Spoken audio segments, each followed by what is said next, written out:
Hi കൂട്ടുകാരെ, വീണ്ടും നമ്മൾ കുറച്ച് എള്ളുണ്ട ഉണ്ടാക്കാൻ പോവുകയാണ്. ഇത് കഴുകി ഉണക്കി നല്ല സൂപ്പർ എള്ളാണ് കേട്ടോ. അപ്പോൾ അതിൻ്റെ ഒരു കളർ കാണുമ്പോൾ തന്നെ അറിയുന്നത് ഒരു വരെ പൊട്ടുകയാണ് കേട്ടോ. സ്ത്രീയുടെ സൗണ്ട് ആയിട്ടില്ലേ അതെ. അപ്പോൾ ഇതുപോലെ എള്ള് മൂപ്പിച്ചെടുക്കും. അതുപോലെ ഇത് കരിപ്പോട്ടിയാണ്. കരിപ്പോട്ടിയുടെ ചുക്ക് പൊടിയും കൂടെ ചേർത്തിട്ടുണ്ട് കേട്ടോ. ഇത് നമ്മൾ നല്ലതായിട്ട് ഉരുക്കിയെടുക്കും. ഉരുക്കിയെടുത്തിട്ട് നമ്മുടെ കരിപ്പോട്ടി ഉരുകി വന്നിട്ടുണ്ട് കേട്ടോ. ഉണ്ടല്ലോ, ഇതേപോലെ ഉരുവി വരണം. ഒത്തറൊന്ന് ഉരുവാനുണ്ട് കേട്ടോ. ഉരുവി വന്ന കരിപ്പോട്ടി നമുക്ക് ഇതിനകത്തോട്ടെടുത്ത് ഒഴിച്ചു കൊടുക്കാം കേട്ടോ. എള്ളിനകത്തോട്ട് ഒഴിക്കുകയാണ് കേട്ടോ. കരിപ്പോട്ടി ഒഴിച്ച് അപ്പോൾ അതിനകത്ത് അഴുക്കൊക്കെ ഉണ്ടെങ്കിൽ ഇതിനകത്ത് എള്ളും എല്ലാം കൂടെ ഇളക്കുവാണ് കേട്ടോ. ഇതാണ് ഇനി നമ്മൾ എള്ളുണ്ടായിട്ട് ഉരുട്ടിയെടുക്കുന്നത്.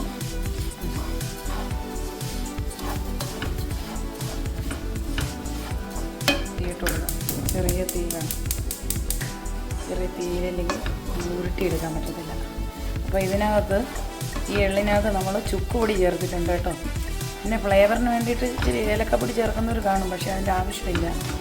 ഇനിയിപ്പോൾ ഇത് നല്ലതായിട്ടൊന്ന് എള്ളും കരിപ്പൊട്ടിയും കൂടെ ഒന്ന് മിക്സായി ഒട്ടി വരണം. അതിന് ശേഷം ഒന്ന് ആറിയതിന് ശേഷം മാത്രമേ നമുക്കത് ഉരുട്ടാൻ പറ്റൂ. അപ്പം കരിപ്പൊട്ടിയും കൂടെ ഉരുക്കി ഒഴിച്ച എള്ളാണിത് കേട്ടോ.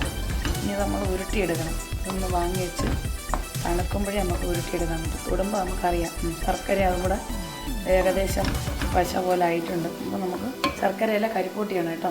അപ്പോഴേ നമ്മളെ എള്ളുരുണ്ട ഉരുട്ടുകയാണ് കേട്ടോ. ഇതേപോലെ ചെറിയ ഉരുളയാക്കി ഇങ്ങനെ ചെറിയ ചൂടോടെ ഉരുട്ടണം, ഇല്ലെങ്കിൽ ഉണങ്ങിപ്പോയി കഴിഞ്ഞാൽ നമുക്ക് ഉരുട്ടിയെടുക്കാൻ പറ്റില്ല കേട്ടോ.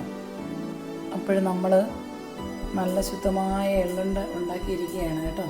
അപ്പോൾ ഇതുപോലെ മക്കളുമാർക്കൊക്കെ നല്ല ഫ്രഷായിട്ട് നമുക്ക് വീട്ടിൽ തന്നെ എള്ളുണ്ട ഉണ്ടാക്കി കൊടുക്കാൻ പറ്റും കേട്ടോ. അപ്പോൾ എല്ലാവരും ഒന്ന് ട്രൈ ചെയ്തു.